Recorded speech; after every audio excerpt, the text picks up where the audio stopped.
ವ್ಯವಸ್ಥೆಯನ್ನ ಸರಿಪಡಿಸಬೇಕು. ಆಮೇಲೆ ಜನಸಾಮಾನ್ಯರ ಒಂದು ಬದುಕು ಇಲ್ಲಿ ಮಧ್ಯಮ ವರ್ಗದವರಿದ್ದಾರೆ, ಬಡವರಿದ್ದಾರೆ, ಕೂಲಿ ಕಾರ್ಮಿಕರಿದ್ದಾರೆ. ದಿನಕೂಲಿ ಸೆಪ್ಟೆಂಬರ್ 30 ದೇಶದಾದ್ಯಂತ ನಡೀತಾ ಇದೆ. ಇದ್ರ ಉದ್ದೇಶ ಏನಪ್ಪ ಅಂತಂದ್ರೆ ಹಾರ್ಟ್ ಅಟ್ಯಾಕ್ಸ್ ಜಾಸ್ತಿ ಆಗ್ತಾ ಇದೆ.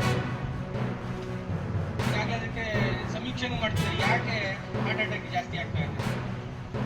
2,000 ರೂಪಾಯಿ ಬರ್ತಾ ಇರ್ಬೋದು ವರ್ಷಕ್ಕೆ, ಅದೇನಿಲ್ಲ ಲೆಕ್ಕ 24,000.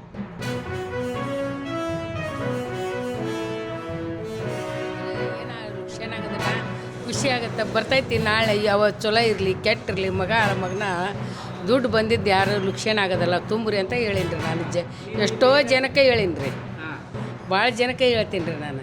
ಹಿಂಗೆ ಬಂದಿತ್ತು, ಹಿಂಗಾಗಿತ್ತು, ನಾನು ಇಷ್ಟು ಮಾಡಿದ್ದೆ, ನನ್ನ ಮಗ ಭಾಳ ದಿವ್ಸ ತುಂಬಿದ್ದಿಲ್ಲ, 3 ವರ್ಷ ತುಂಬಿದ್ದೆ, ಇಷ್ಟು ದುಡ್ಡು ಬಂದೈತಿ, ನೀವು ತುಂಬ್ರಿ, ಏನಾರ ಒಂದು ಸಹಾಯ ಆಗತ್ತಂತ ನಾನು ಎಲ್ಲರಿಗೂ ಮಾಹಿತಿ ಕೊಡ್ತೀನಿ ರೀ. ನನಗೆ ಪರಿಚಯ ಆದವ್ರಿಗೆ ಇಷ್ಟು.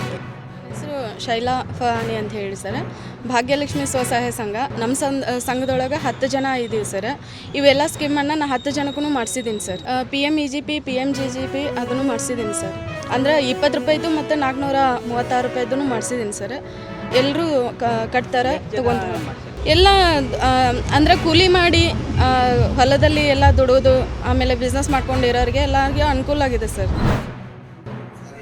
ಇರೋರು ಬದಲಿಸಿದ್ರೆ ಸಾಕು, ಹೇಗೆ ಬದಲಿಸ್ತಾರೆ ಇಲ್ಲಿ ಬೈತಾರೆ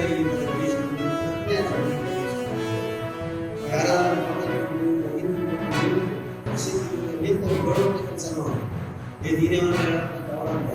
ಎಲ್ಲರೂ